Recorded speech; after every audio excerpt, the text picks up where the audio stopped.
with some video clips, all right? So basically, I told you guys at the beginning of this video that I could not share the email because it was that graphic. Now, one of the things that I want to share in regards to the email that I received is the fact that Whitney was upset with Clive Davis because he reneged on a promise. He reneged on a contractual agreement that was signed at 44 that would give Whitney more control and access to her own music, right? And so she never received that, and she was upset. And I'm told that Whitney was in the process of exposing Clive for age 10, all right? And 10. And I'm paraphrasing here, guys, and I'm pretty sure that you can put two and two together to understand what I'm trying to convey to you. Now, I'm also hearing that somehow Kim Porter had access to a photo of Whitney when she first passed. And according to Kim Porter, it is clear and evident that Whitney was severely laid hands upon. I'm just going to say that. And it's also been said that Kim alluded to the fact that you could clearly see that there were defense wounds on Whitney as if she was in some type of battle, fight, and struggle. And she wasn't the only person in that room. Now, the name of the person that was in Whitney's hotel room before she passed was revealed to me within this email, but I'm going to elect not to put that information out just yet. Now, it's also been expressed to me that Kim Porter was going to implement this information within our book. And it's also been said that when Kim Porter was writing this tell-all book, that the initial rough drafts were naming names. She was actually talking about who was involved in these wicked and heinous crimes that were being committed all throughout the music industry. So Kim was going to shed a lot of light on a whole lot of BS that was going down. And Clive Davis, individuals like him, were afraid of what she was going to expose. But anyway, y'all, what I want to do right here is play you guys a few clips back to back. Two of those clips are going to be talking about Clive and Whitney Houston, and the fact that Clive, everybody is looking at him like he's the reason why Whitney is no longer with us. And then one of those videos is going to be showcasing an entrepreneur, a writer by the name of Craig, that talks about a situation where Diddy tried to get to him. And also I have a clip of Aaron Hall's baby mama coming out and saying that Gene Deal lied on her. Now we know that Aaron was implicated within a lawsuit along with Diddy for violating a girl at his apartment. So I'm gonna go ahead and play these clips and then I'll be right back. Okay, so by a show of hands, how many of you think that Clive Davis was aware of what Diddy was doing? When Diddy came into the game, he worked for Andre Harrell. Harrell started out at Def Jam, but then he soon came out with his own label, Uptown Records. Mary J. Blige, Jodeci, Al B. Shore, Guy, Heavy D, and Diddy started out there. Diddy, when paying tribute to Andre Harrell, said that he brought taste to hip-hop. So it's safe to say that Andre Harrell was a mentor. I honestly think he's just an extreme narcissist who loves power.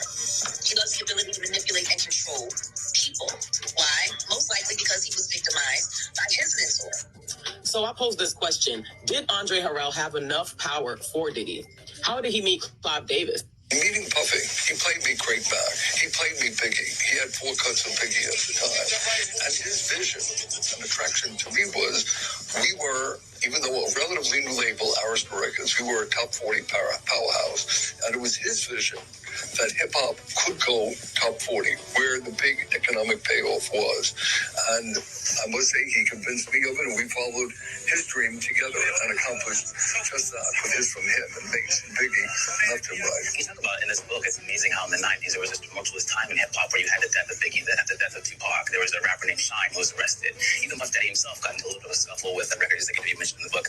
And you said that you never really unwavered your faith and your trust in him to lead this team that he was leading. Why is that you always, kept the trust and faith in him?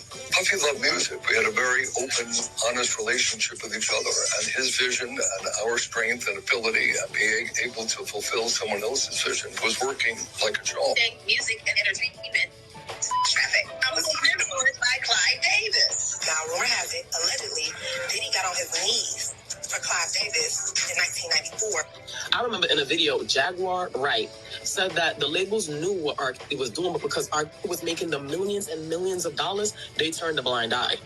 All the power you need is in Clive Davis.